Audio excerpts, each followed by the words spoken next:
Hey everyone, I want to thank you for taking the time out to watch this video. I've been doing a lot of research on marriage, what makes a marriage successful. I've been reading a lot of scholarly articles, and I've learned something about the underlying concerns that couples have when conflict arises.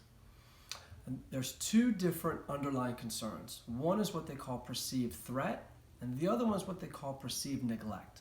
So what is perceived threat?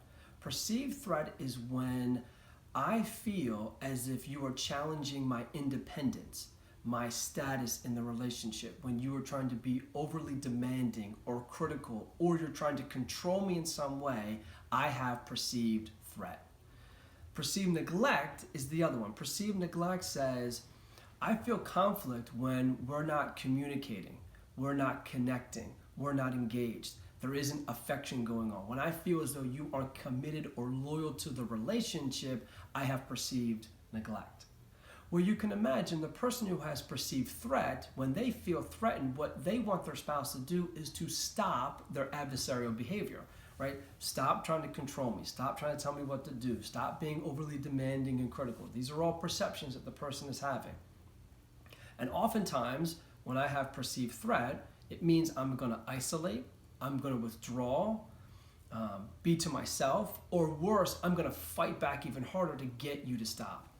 But the person who has perceived neglect, that person, in order to solve the conflict, wants to communicate more, wants to connect more. I want to talk to you. I want you to be affectionate. I want us to be engaged because it's the only way we can resolve this conflict.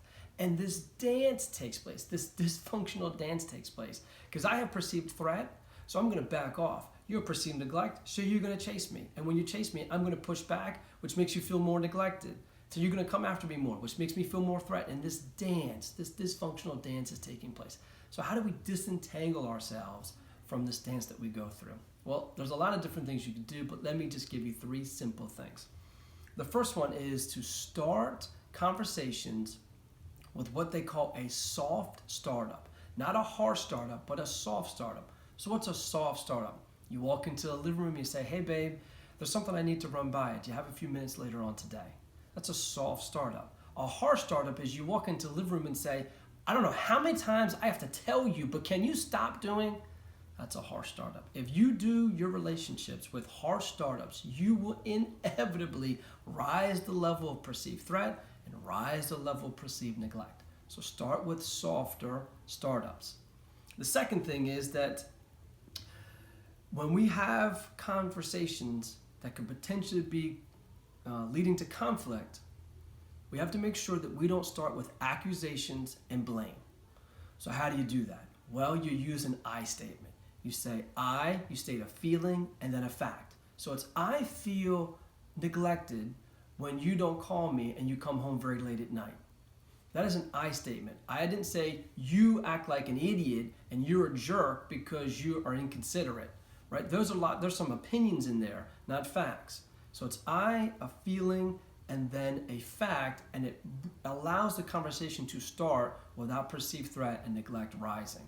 And the third thing is that we have to have a unified perspective on detachment. And that's a scientific word or phrase that just means we're going to be unified as a couple. We're going to be intentional about staying together, and that we're going to willfully and intentionally recognize when threat and neglect are rising, and we're going to detach ourselves from it so that I can clearly hear what you're trying to tell me. I can clearly see where the conflict is, how it started, and how we have to resolve it.